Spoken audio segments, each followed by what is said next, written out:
The Voice Vista Podcast, venture by Pooja Prasoon.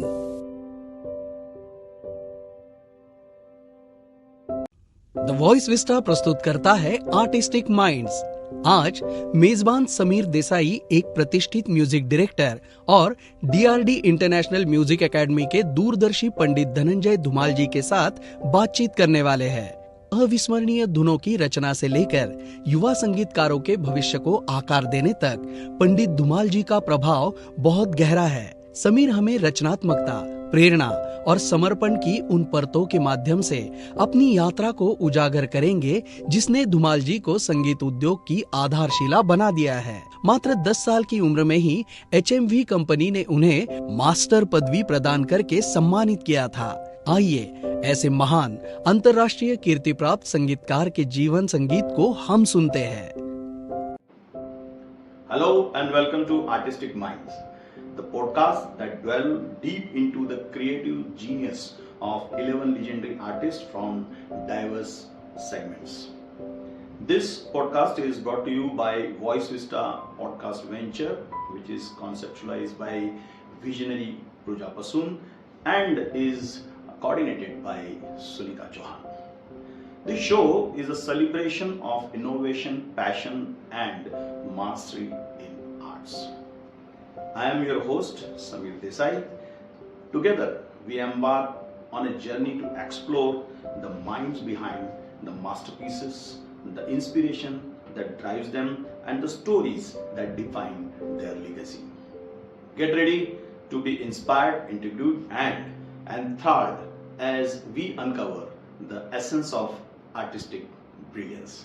Ladies and gentlemen, this is Artistic Minds. Today, we are having a distinguished guest with us who is a distinct honor of music maestro, none other than Pandit Shri Dhananjay Ji Dhumal. This is a podcast which is going to focus on his career spanning from Nashik to international stages. Pandit Dhananjay Dhumal has entertained audience with his mesmerizing compositions and virtuous performances. As a devotee of Mata Nirmala Devi, his music resonates with spiritual depth and divine grace, earning him widespread acclaim and adoration in Nashik and beyond. Join us as we dwell into the rhythmic realm of his musical odyssey, exploring the harmonious fusion of tradition, innovation, and spirituality that defines his legendary career. Ladies and gentlemen, please welcome Pandit Shri Dhananjay Dhumal. Sir, please welcome. नमस्कार। नमस्कार जी। Welcome sir. नमस्कार जी। Thank you. पंडित जी, जी आपकी जो musical journey है as a director, as a composer, as a performer, वो तो बहुत ही अद्भुत है और सभी के दिलों में बसी हुई है। लेकिन हम ये जानना चाहते हैं कि ये जर्नी कहाँ से शुरू हुई, आपको कब लगा कि मुझे इस फील्ड में ही आगे बढ़ना है, और कैसे वो ख्याल आया और कैसे आगे बढ़े? दो अलग अलग जगह से मैं कहना चाहूँगा जी। तो ये सबसे पहले तो ये है कि एज ए हारमोनियम प्लेयर इस संगीत से मेरा करियर शुरू हुआ जी। As a harmonium player. मैं 2.5 साल का करीब मेरी उम्र हो गई। ओ, इतने छोटा था मैं तब, मुझे भी पता नहीं, लेकिन मेरे पिताजी को ऐसे समझ में आ गया कि ये कुछ अलग कुछ बजा रहा है, क्योंकि हम लोगों का बिजनेस हारमोनियम रिपेयरिंग का था। मतलब बहुत सारे हारमोनियम यहाँ वहाँ होते थे और ऐसे चलते चलते मैं पिताजी के गोद में बैठ गया और पिताजी हारमोनियम रिपेयर करते, चेक कर रहे थे हारमोनियम इस तरह से। तो मैं आके बैठ गया तो पिताजी कह रहे थे जैसे वो बजा रहे थे वैसे मैं भी बजाने से ट्राई कर रहा था, छोटी छोटी उंगली से उनके गोद में बैठे लेफ्ट हैंड की। तो स्टार्टिंग में ऐसे उनको लगा कि एक हो सकता है, जी। लेकिन दोबारा उन्होंने कुछ अलग बजाया तो मैंने वही ट्राई किया। क्या तो मम्मी को भी बड़ा अजीब लगा कि अरे ये बच्चा कुछ अलग कर रहा है, ये तो बजा रहा है जैसे उसके पापा बजा रहे वैसे। जी तो इस तरह से वो शुरुआत मेरी हो गई। फिर धीरे धीरे आजू बाजू लोगों को पता चलने लगा। हम वैसे मेरा जन्म गांव जो है भगूर, जो यहाँ से नासिक से नजदीक है। जी जो वीर सावरकर जी का जन्म स्थान वही है, जी। मेरा भी वही है। जी तो वहीं पे तो आजू बाजू लोगों को पता चला कि ये आर्टिस्ट छोटा सा बच्चा हारमोनियम बजाता है, जिसे किसी ने सिखाया नहीं है। जी तो वहां से वो शुरुआत हुई। भी धीरे धीरे आजू बाजू नासिक, फिर पहचान पत्रकार लोगों ने पेपर में बड़ा उसमें देना शुरू किया, तो वो मैं धीरे धीरे पॉपुलर होने लगा। दूरदर्शन में भी मेरा प्रोग्राम हुआ क्या 79 में। तब तक तो मैं आगे चल चुका था। और मेरा फर्स्ट प्रोग्राम 78 मई, फर्स्ट मई में मेरा प्रोग्राम सार्वजनिक वाचनालय में हुआ okay as a musician, harmonium player. तो ये एक मेरी शुरुआत थी। और उसी समय चलते चलते मैं थोड़ा बड़ा होने लगा, 4 लोग पहचानने लगे। जी स्कूल में मेरा अलग एक रुतबा था, तो लोग बड़ा प्यार से आदर से मेरे से बात करते थे। यहाँ तक टीचर लोग भी मुझसे ज्यादा प्यार करते थे। जी तो ये चलते रहा। और यही मैं दूसरी कक्षा में शायद था, तब हमारे क्लास टीचर ने एक बार मुझे खड़ा किया। तो मैं डर गया कि मुझे क्यों खड़ा किया। जी तो मराठी का हम लोगों का वो ये चालू था पीरियड। तब उन्होंने बोला कि बेटा ये कविता है और इसको आपको ट्यून देना। क्या बात है, सेकंड स्टैंडर्ड में? हाँ, सेकंड स्टैंडर्ड में। तब मेरे दिमाग में कुछ ऐसा था नहीं कि मैं कुछ कंपोज करूंगा। क्यों, मैंने बस इतना कहा कि हम लोग उस समय टीचर लोगों को बाई बोलते थे जी जी मराठी में, कि बाई अगर मुझे मराठी में बात किया कि मुझे अगर हारमोनियम मिल जाए तो मैं कोशिश करूंगा। और क्या करना ये भी पता नहीं था, लेकिन वो वर्ड मुझे अभी भी याद है। मैं 2 लाइन जरूर गाऊंगा उसके साथ। तो वो मराठी में ऐसा लाइन था, कविता थी, नदीच्या शेजारी गडाच्या खिंडारी कोण गे त्या ठाई राहते ग आई। एक छोटा सा बच्चा अपने माँ से बोलता है कि वो वहां पे कौन रहता है, क्योंकि क्यूरियोसिटी। और वो मैंने 4-5 बार ऐसे पढ़ लिया। और हारमोनियम हाथ में आते ही पता नहीं मुझे क्या हुआ, वो ट्यून दिमाग में आ गई। और मेरे अंदर का एक म्यूजिक डायरेक्टर, उसका जन्म हुआ। क्या बात है सर। तो वो ये ट्यून ऐसी थी, नदीच्या शेजारी गडाच्या खिंडारी कोण गे त्या ठाई राहते गे आई। नदीच्या शेजारी गडाच्या खिंडारी कोण गे त्या ठाई राहते ग आई, राहते ग आई। क्या बात है सर। तो ये मेरी फर्स्ट ट्यून। और वहां से ये मेरा म्यूजिक डायरेक्टर का करियर शुरू हुआ। ओके सर, आपकी जो कंपोजिशंस है, आपके जितने परफॉर्मेंस हैं, वो मतलब रिदम बोले या मेलोडी बोले, दोनों तरफ वो एकदम सुंदर होते हैं। जी। जिस समय आप इसको बना रहे होते हैं, जब भी कोई एक धुन बना रहे होते हैं या कोई कुछ कंपोज कर रहे होते हैं, उस समय आपके जहन में क्या चलता है? कैसे ऐसा कुछ आप क्रिएट कर पाते हैं कि जो बनने के बाद सुनने वालों के दिल को छू जाते हैं? क्या देखिए, इसमें बहुत सारे पहलू अलग अलग होते हैं, लेकिन शॉर्टकट में मैं बताने की कोशिश ये करूंगा कि धुन जो बनती है तो उसके लिए एक तो आपको कविता समझ में आनी चाहिए, या एक गीत हो, गजल हो, जो भी है व्हाटएवर, वो आपको समझ में आना चाहिए। दूसरी बात, उसका मीनिंग क्या है जी, ये सबसे बड़ा महत्वपूर्ण होता है। यदि आपको मीनिंग समझ में नहीं आया तो कोई मतलब नहीं एज ए कंपोजर। लिखने वाले ने जिस मकसद से लिखा है Correct, वो आप तक पहले पहुंचना चाहिए। ये एक बात है। उसके बाद जो भी एक लफ्ज है या जो भी वो शब्द है, उस शब्द या वो प्रसंग के लिए कौन सा माहौल ठीक रहेगा, जी, कौन सा राग ठीक रहेगा, जी, इसकी भी जानकारी अगर आपके पास है तो वो बात आपको यहाँ छूती है। बिल्कुल बिल्कुल सही बात। तो दूसरी बात ये होती है कि मूड क्या है उस गाने का। अगर सैड मूड है तो सैड से रिलेटेड जितने भी राग है उसको आपको उसमें बिठाना होता है। जी। और ट्यून ये ऐसे है कि सीख के नहीं आती, जी। वो यही से आता है या ऊपर वाले की देन होती है। आपको तो ऑलरेडी देन है, हाँ। क्योंकि इतनी छोटी उम्र में जी। अगर आप इतना सब कुछ कर पा रहे थे हारमोनियम के साथ, तो you are already blessed. Correct. आप एक आर्टिस्ट ऐसे हैं जो निर्मला देवी को जी। समर्पित हैं और जी। उनसे जुड़े हुए हैं। तो जब आप मतलब जब आप स्पिरिचुअलिटी में रहते हैं जी। उनके सानिध्य में, उसका इन्फ्लुएंस आपके म्यूजिक पे और आपका जो म्यूजिक है उसका इन्फ्लुएंस स्पिरिचुअलिटी पे, ये तालमेल कैसे बनता है और क्या आपको असर दिखता है उसमें? बहुत फर्क है। अभी देखिए हमारे जो गुरु मौली है श्री माता जी निर्मला देवी, जिन्हें हम लोग श्री माता जी कहते हैं, जी। वो अध्यात्म के साथ साथ संगीत की भी बड़ी तज्ञ है।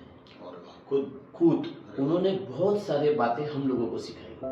अरे वाह, क्या बात है। राग क्या होता है, उसके अलावा उसका अध्यात्म से क्या जुड़ा होता है। साइड में एक बात मैं कहना जरूर चाहूंगा जी। कि हम जानते हैं कि भारतीय जो हमारी स्पिरिचुअल जो एक ग्रोथ होती है, जी। बाय डिफॉल्ट इस मिट्टी की खुशबू है कि बाय डिफॉल्ट सब में वो होता है, सब में पता है कि आध्यात्म क्या है, ये क्या है। वैसे ही पुरातन जमाने में जब हम लोग साधना करते थे तब वो एक स्थिति होती थी जब आपके अंदर अगर कुंडलिनी शक्ति जागृत हो जाए, जी।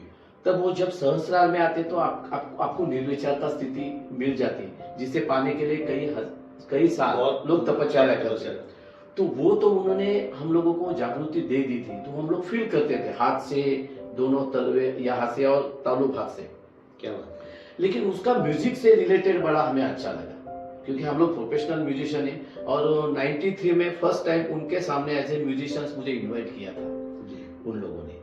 तब मैंने वो देखा तो बहुत सारी बातें हैं, लेकिन मैं ये कहना जरूर चाहूंगा कि उन्होंने हमें बहुत सारी बातें सिखाई जी। कि जैसे क्या होता है, हर चक्र होता है, मूलाधार, स्वाधिष्ठान, नाभि, अनाहत, विशुद्धि, आज्ञा और सहस्रार। तो हर चक्र का हमारे शरीर में उसका एक रिलेशन होता है, संबंध होता है। जी। जी। जैसे अगर लेफ्ट हार्ट होता है तो वो हमारा बाया अनाहत चक्र होता है, तो बाया अनाहत की भी एक देवता होती है हमारे बॉडी में, हर इसका।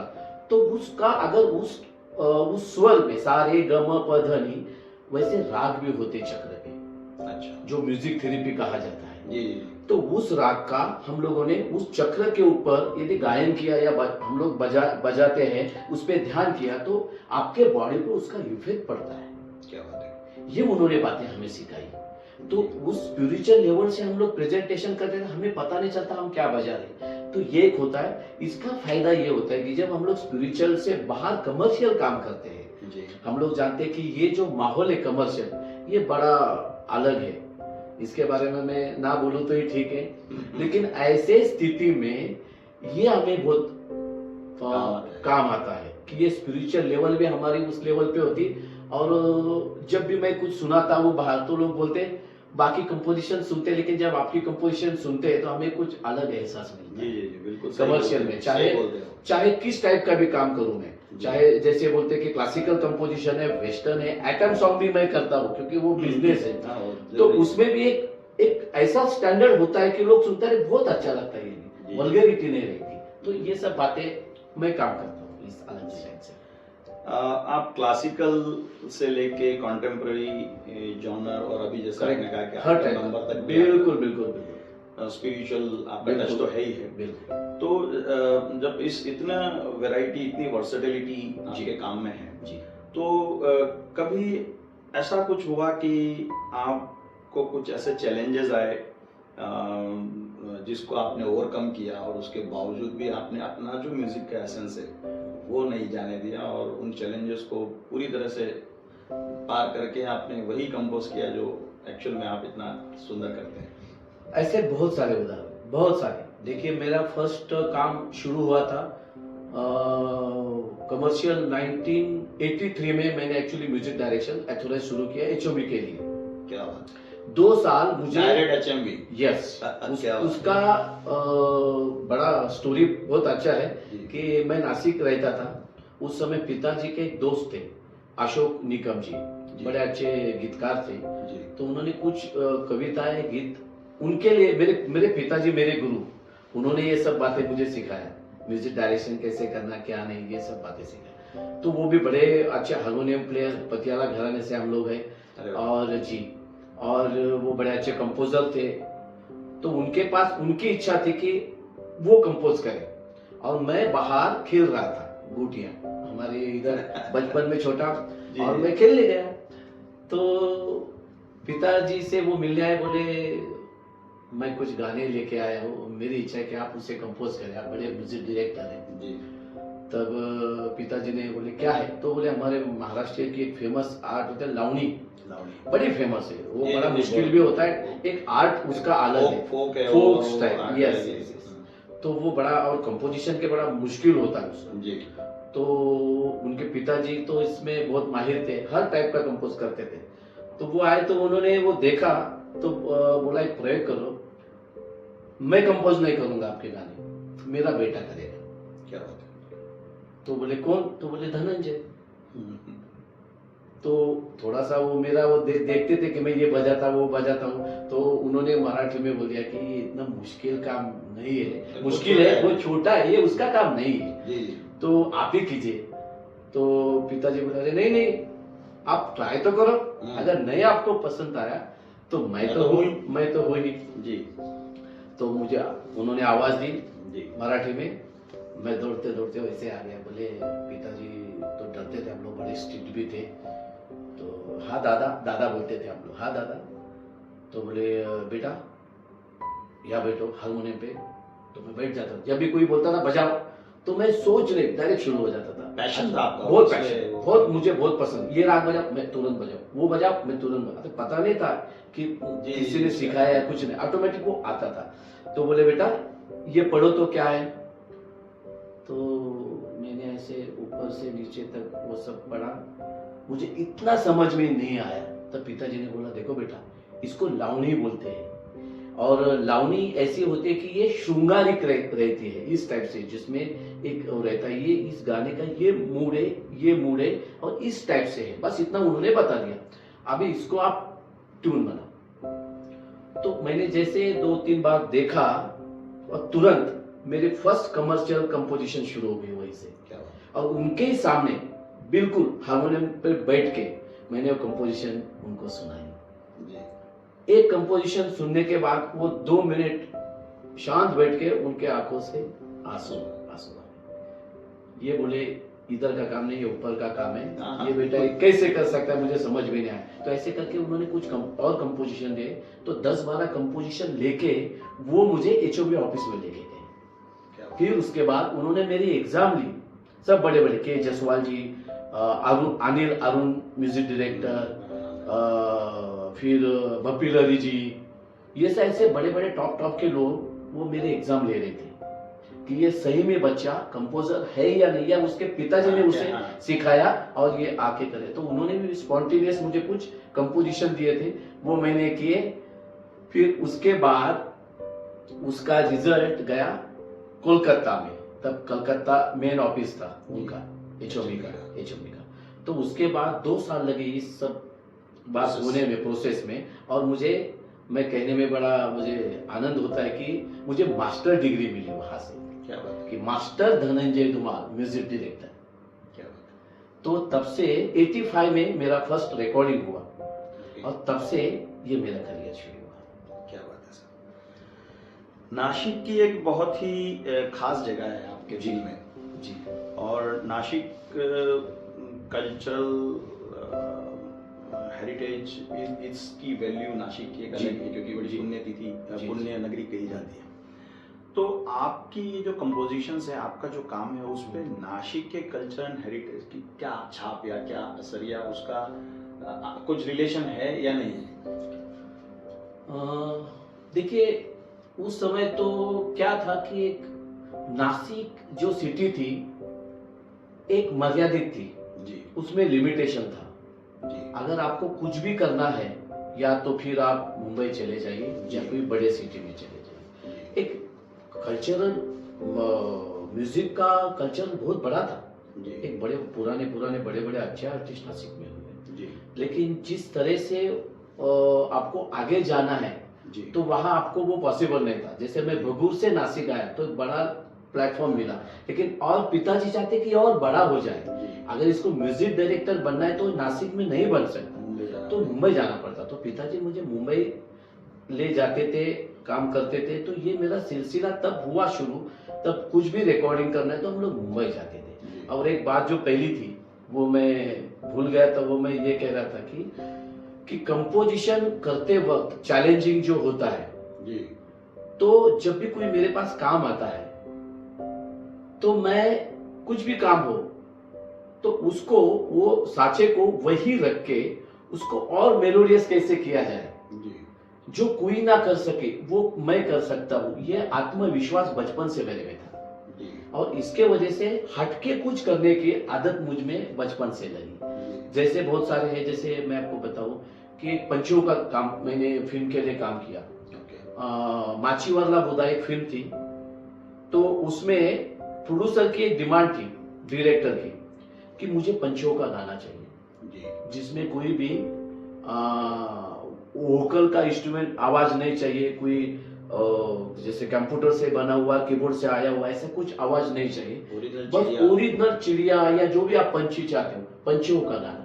जी चैलेंजिंग था, वाह किसी का नाम नहीं ले सकता। बड़े बड़े बहुत सारे आर्टिस्ट थे, म्यूजिक डायरेक्टर थे, कंपोजर थे, जी उन्होंने कहा ये पॉसिबल नहीं है। तो करीबन वो ढूंढते गए, बच्चे से लेके बड़े छोटे बड़े 40-45 म्यूजिक डायरेक्टर को उन्होंने बोला तो सबने नाम बोल दिया। अब जो उसके राइटर थे प्रताप जी गंगा में, बड़े फेमस राइटर है वो हमारी इंडस्ट्री में, तो उन्होंने बोला कि एक ट्राई करते हैं, अगर उसने नहीं बोला तो ये सब्जेक्ट ड्रॉप कर देते। वो आखिरी एक उपाय है हमारे पास। जी तो उनका फोन आया कि बोले अरे सर आप कहाँ पे हो? मैं बोला सर मैं नासिक में हूँ, क्या आप मुंबई आ सकते हैं? मैं बुलाऊंगा। तो आने के बाद उन्होंने एक मुझे डायरेक्ट सवाल पूछा, वो डायरेक्टर प्रोड्यूसर ने, जी कि इस टाइप का गाना बना सकते जिसमें पंछियों की आवाज हो, लेकिन उसमें गाना हो, ना कि सिर्फ आवाज हो। उसमें गाना होना चाहिए, आवाज नहीं चाहिए मुझे, जो लय में हो, सुर में हो, गाना गा रहे, ऐसे आप कर सकते क्या कंपोज? जी मैंने बस 8-10 सेकंड विचार किया और तुरंत बोल दिया हाँ। उन्हें बड़ा अच्छा लगा, तो उन्होंने खिसे में कुछ पैसे रखे थे अच्छे, वो मुझे दे दिए। बोले आप काम करो या ना करो, आप पहले आर्टिस्ट हो जिसने हाँ बोला, ये मेरे तरफ से आपको ये शगुन। जी जी तो वहीं से वो शुरू हुआ। फिर 6 महीने हम लोग जंगल में घूमे। क्या बात है। मेरे भाई रिकॉर्डिस्ट थे, बड़े अच्छे रिकॉर्डिस्ट थे, गोरखनाथ धुमाल जी, तो वो मैं डायरेक्टर साहब कभी कभी महाराष्ट्र के अलग अलग जंगल में घूमे और वहीं से वो पूरा साउंड हम लोगों ने वो रिकॉर्ड किया। जी। कभी दिन में, कभी दोपहर में, कभी रात में, कभी मिडनाइट में, उल्टा लटक के यहाँ रुक के झाड़ पे बैठ के इधर से वो सब आवाज इकट्ठा करके हम लोग वो नासिक लेके आए। 15-20 दिन मैं आपको बताऊं, दिन रात मैं बस सुनते रहता था। और एक दिन ऐसा आ गया सडनली, जो सुतार पक्षी बोलते हैं उसको, वुड मेकर बोलते हैं हम लोग इंग्लिश में, तो उसके एक आवाज से मुझे एक रिदम मिल गया और वहीं से सब सुनते सुनते वो पंछियों का गाना हो बन गया। क्या बात ये है। Wonderful। यस, ये अलग हुआ। या फिर एक लेटेस्ट की बात है, अभी चोला नाम का एक फिल्म है जो अभी मेरा रिलीज होने वाला है हिंदी, उसमें ऐसा हुआ था कि ऑलरेडी शूटिंग हुआ था, फिल्म भी एडिट हो चुकी थी, लेकिन डायरेक्टर साहब को वो गाना पसंद नहीं था। ओके एडिटर ने बोल दिया कि मैं अभी एडिट नहीं कर सकता हूँ, फिल्म लॉक है। जी फिर उन्होंने ट्राई किया, क्योंकि वो इतना अच्छा नहीं, तो वो मोबाइल का कैमरा का साउंड था उसमें, ओके हाँ लाइव रिकॉर्डिंग था, क्योंकि वो कुछ लाइव करना चाहते थे, बड़ा अच्छा साउंड। तो वो सक्सेस नहीं हुआ एडिट में, और कट भी थोड़ा सा वो अलग हुआ, तो वो नाराज हुए। तो बोले इसमें क्या कर सकते, तो उन्होंने भी हर जगह वो ढूंढ लिया जी कि कुछ कर सकते हैं क्या, था सबने ना बोल दिया पॉसिबल नहीं है, जी तो नया बनाना पड़ेगा। बोले एडिट तो नहीं करूंगा। फिर किसी ने वही बोला कि एक ही आदमी कर सकता है, आप उनको कांटेक्ट करो। जी तो कई ढूंढ के उन्होंने मेरा नंबर ढूंढ लिया, मुझे फोन किया कि आप ऐसा ऐसा है, क्या आ सकते हैं मुंबई? मैं बोला जरूर आऊंगा। तो मैंने दो बार वो पूरा गाना देखा। जी वो देखने के बाद मैं आपको बताऊं, मैंने उनका पूरा ध्यान मेरे तरफ था कि इनकी रिएक्शन क्या है, क्या चल रहा है दिमाग में? हाँ क्या चल रहा है। वो देखने के बाद मैं तुरंत बोल दिया मैं बनाऊंगा। तो बोले कि कैसे बनाओगे? मैं बोला देखो मैं कंपोजर हूँ, मैं कॉपी नहीं करूंगा। सबसे पहली बात आप मुझे वर्डिंग दीजिए, मैं वो सब देखूंगा और मुझे फ्रेम बताइए, ये फ्रेम इतना है, ये इतना सेकंड का, इतना सेकंड का, वो सब मैंने काउंट नोटिस बोर्ड करके उसका एक बोर्ड बनाया, मैंने एक पॉइंट नोट किया और उसके ऊपर सेम इसमें सेम फ्रेम में सेम सिचुएशन में मैंने पूरा रिदम, पूरा म्यूजिक, पूरा अरेंजमेंट चेंज कर से कंपोजिशन बना के गाना बना दिया। क्या बात है सर। ऐसे 2 बार गाने मैंने बनाए। यस, तो हट के मैं चाहता हूँ कि कोई जो बोलता था कि ये नहीं हो सकता, मैं बोलता क्यों नहीं हो सकता, अगर आपकी इच्छा है तो आप कर सकते हो जी। तो ये भी ध्यान रखें। सर आप अंतर्राष्ट्रीय स्तर पर भी परफॉर्म करते हैं, आपके म्यूजिक के कंपोजिशन भी और परफॉर्मेंस भी जी। लेकिन जब आप हिंदुस्तान छोड़ के जब बाहर निकलते हैं तो अलग अलग सब कल्चर है, उनकी भाषा अलग है, उनके तरीके अलग हैं, बिल्कुल उनके म्यूजिक डिफरेंट है।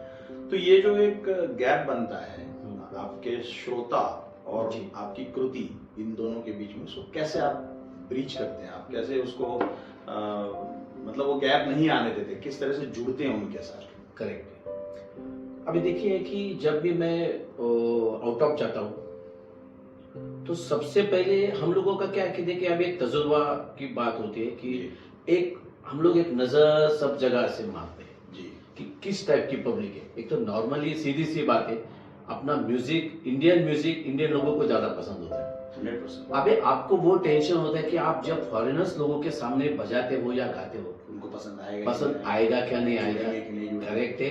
तो ये टेंशन रहता है, तो आप इस तरह से आपको दिमाग में सोचना पड़ता है कि मैं अगर ये प्रेजेंट करूं तो अच्छा लगेगा। Yes, perfect. तो हम लोग उस टाइप से क्लासिकल के बारे में सोच के जाते हैं कि जो हटके हो। अच्छा, मेरा तो अलग ही किस्सा था, मैं तो उनका ही इंस्ट्रूमेंट था जो सिंथेसाइजर, जो उस पे क्लासिकल बजाता था। तो वो क्यूरियोसिटी से ज्यादा लोग आते थे नंबर 1। तो उनका ध्यान ये था कि इसमें जाज ये वो सब ऐसे बजता है, पियानो बजेगा, ये बजेगा, लेकिन ये आदमी क्लासिकल क्या बजेगा, वो भी इंडियन। तो वो आते थे। दूसरी बात, हम लोगों का तब ये प्रॉब्लम था कि उस लेवल की इंग्लिश तो आती नहीं थी जी। अब जब मैं फर्स्ट टाइम 93 में गया तो मुझे 3 ही वर्ड आते थे, यस, नो, थैंक यू।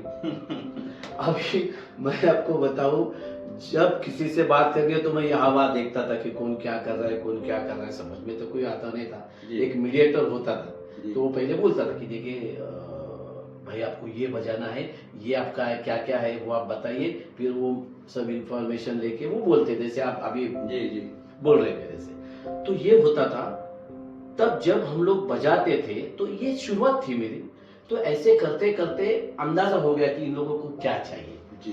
तो जुगलबंदी उन लोगों को ज्यादा पसंद है जी, फॉरेनर्स लोगों को स्पेशली, जैसे फ्यूजन वगैरह ये सब होता है। तो वो लोग देखते रहते थे। जब मैं बजाता होता था तो एक जर्मनी के प्रोग्राम में बड़ा अजीब किस्सा हुआ। मेरा प्रोग्राम खत्म होने के बाद 4 म्यूजिशियंस स्टेज पे आ गए। अरे वाह। तो उन्होंने ऊपर से नीचे से सब इंस्ट्रूमेंट को देखा, मुझे देखा और नीचे से ऊपर मुझे 2 बार देखा, और वो मीडिएटर से बोल रहे थे कि इन्होंने ही बजाया या रिकॉर्ड किया। हाँ, आजकल बहुत होता है। हाँ, तो यह रिकॉर्ड करके वो प्ले किया। तो बोला कीबोर्ड तो एकदम सादा है, जिसमें इंटरनल कुछ ऐसा कुछ है नहीं, और ये लाइव सब एक्शन कर रहा था। तो मतलब कहने का ये था कि तात्पर्य कि ये हमारे इंस्ट्रूमेंट पे ये आदमी इंडियन म्यूजिक क्लासिकल कैसे बजा सकता है। अद्भुत काम है, अद्भुत काम है, क्योंकि ये सोच ही अलग थी। और मुझे कहने में बड़ा आनंद होता है कि 93 में उस इंस्ट्रूमेंट पे क्लासिकल बजाने वाला इंडिया से शायद मैं अकेला था। क्या बात है, क्या बात है। अभी तक की आपकी जो जर्नी रही है, म्यूजिकल जर्नी, करियर बोले, जो भी कंपोजिशन, ये बहुत शानदार रही जी। अब अगर अपन फ्यूचर की बात करें जी, तो आप क्या देखते हैं, या आपके जहन में ऐसा क्या विजन है म्यूजिक को लेकर, और जो आने वाले आर्टिस्ट हैं, जो जिनके दिल में है कि हम भी इस फील्ड में आए, बहुत सारे लोग आपसे इंस्पायर्ड हैं, आपको देख कर आए, बिल्कुल, उन लोगों के लिए क्या मैसेज है? एक दूसरा, म्यूजिक को लेकर आपके फ्यूचर प्लान्स क्या हैं, आप कहाँ देखते हैं, क्या आप देना चाहते हैं इस फील्ड को? देखिए बहुत सारी बातें हैं। एक तो जो नया जनरेशन है, जी अगर उनको दो बातें हैं, सीखना है तो सीखिए, लेकिन आपको कमर्शियल एज ए म्यूजिशियंस बनना है तो मेहनत कीजिए। जी सबसे पहली बात तो वो है। दूसरी बात मैं आपको बताना चाहता हूँ कि क्या आजकल के जो आर्टिस्ट है बड़े टैलेंटेड है, बहुत बहुत ज्यादा, क्योंकि उसका बहुत सारा प्रभाव तो ये मीडिया का ही है। सही बात। हर कोई बात है आपको अभी तुरंत आप यूट्यूब पे डाल दीजिए, सब देखने को मिलता है। और ये नई जनरेशन तो हम लोगों से बहुत एडवांस है, जी लेकिन उन लोगों में ठहराव नहीं है, पेशेंस नहीं है। पेशेंस नहीं है। जो एक अच्छे म्यूजिशियन की निशानी होती है, जिसके पास पेशेंस है, जी। ठहराव हो, वो लंबी रेस का घोड़ा होता है। जी अभी जैसे कि सचिन तेंदुलकर जी, जी उस साल से वो सीखे जब वो 16 साल के थे, तब क्रिकेट खेलने लगे। यहाँ तक कि वो मेरे ख्याल से 2-3 जनरेशन बोल सकते, इतना लंबा उनका करियर बिल्कुल। उन्होंने देखा। तो हम लोग भी ऐसे बचपन में वो हम लोगों ने जनरेशन देखा कि जो एनालॉग का जमाना था, जी अब डिजिटल का जमाना है। जी तो हम लोग धीरे धीरे कन्वर्ट होने लगे। लेकिन जो नई पीढ़ी है, तो मैं यही उनसे कहूंगा कि आप लोग पहला सीखिए, उसका आपका ग्रामर पक्का कीजिए। जी जब तक आपका ग्रामर पक्का नहीं रहेगा, जब तक आपको आपका अनुभव नहीं बढ़ेगा, तब तक आपके अंदर का कमर्शियल आर्टिस्ट बाहर नहीं आना चाहिए। और आज इतना प्रॉब्लम मुझे दिखाई दे रहा है कि बहुत कुछ आप समझो, जैसे गिटारिस्ट है, जी 2 साल बजाता है और फोन करता है कि सर मैं रिकॉर्डिंग के लिए कब आऊं और मुझे इतना इतना पेमेंट है मेरा। अच्छा ये भी है। ये भी होता है, मतलब ऐसे भी देखे हैं।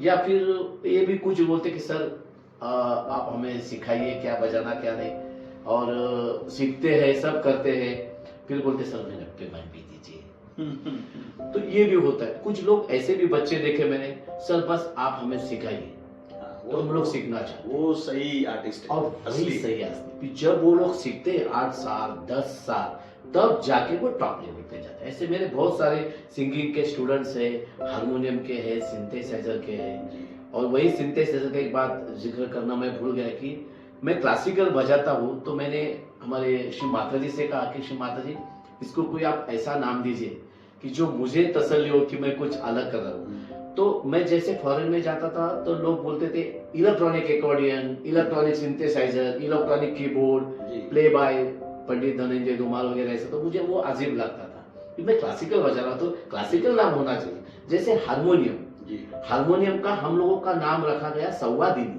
बराबर। संवादिनी वादक, तो अच्छा सुनने को एक होता है। तो वैसे उसका नाम हमारे श्री माता जी ने रखा विविधा तरंगिणी। अरे वाह। विविधा तरंगिणी, विविध तरंग, विविध तरंग उसमें एक ही है। में से आते हैं। Yes yes yes. तो वो वाली बात है। तो कहने का मतलब ये कि जब ये बच्चे लोग सीखते हैं तो उन्होंने उस तरह से सीखना चाहिए। अच्छा, मेरा एक सपना है जी कि सब नए नए टाइप के म्यूजिक के साथ साथ इंडियन, वेस्टर्न, ओल्ड, न्यू ऐसा कॉम्बिनेशन बना के कुछ प्रेजेंटेशन किया जाए। ओके।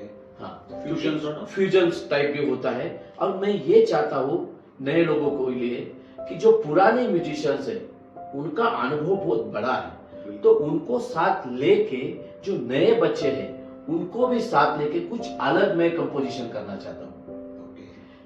ताकि क्या है कि 2 पीढ़ियों का, 2 जनरेशन का जो गैप है वो निकल जाए, वो दूर हो जाए, सब एक साथ आए, और ये है। और जो नए टैलेंटेड बच्चे, तो मेरी एक इच्छा है कि बड़ा म्यूजिक का यूनिवर्सिटी कुछ नासिक में मैं करूं।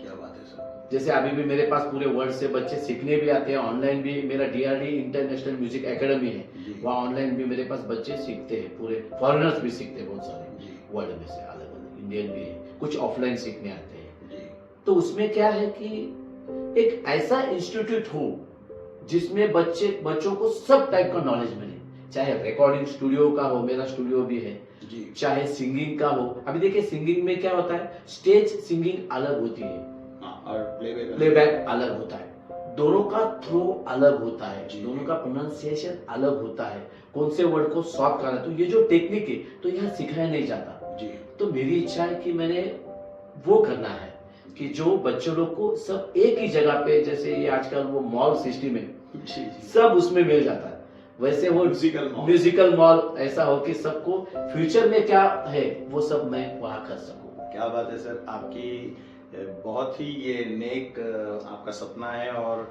हम पूरी टीम, हमारी आर्टिस्टिक माइंड्स की पूरी टीम ये दुआएं करती है कि आपका ये सपना बहुत जल्दी पूरा हो और नासिक के और बाकी जो एस्पायरिंग आर्टिस्ट है उनको कुछ ऐसा अद्भुत सीखने को मिले। आपने अपने बहुत ही बिजी शेड्यूल से हमें समय दिया, उसके लिए बहुत बहुत धन्यवाद sir.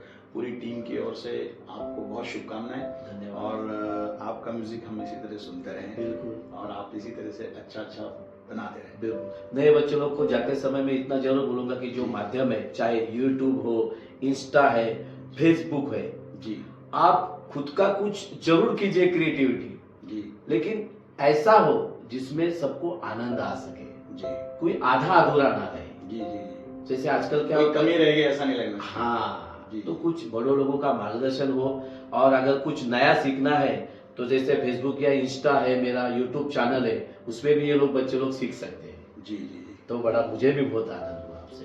Thank you sir. Join us as we embark on a harmonious journey through the melodious realm of Pandit Shri Dhananjay Ji Dhumar, an inspiring legend in the world of music. Thank you very much. Keep watching us. Keep enjoying. Thank you. Thank you for tuning into the Voice Vista podcast. आप और भी interesting show सुन सकते हैं thevoicevista.in पर। ये show conceptualise किया है पूजा प्रसून ने, प्रोड्यूस किया है द वॉइस विस्टा ने। गेस्ट कोऑर्डिनेशन में हमारे साथ रही सुनीता जी चौहान।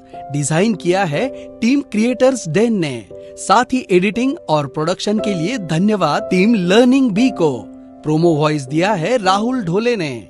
लाइक, फॉलो और सब्सक्राइब करना ना भूलें।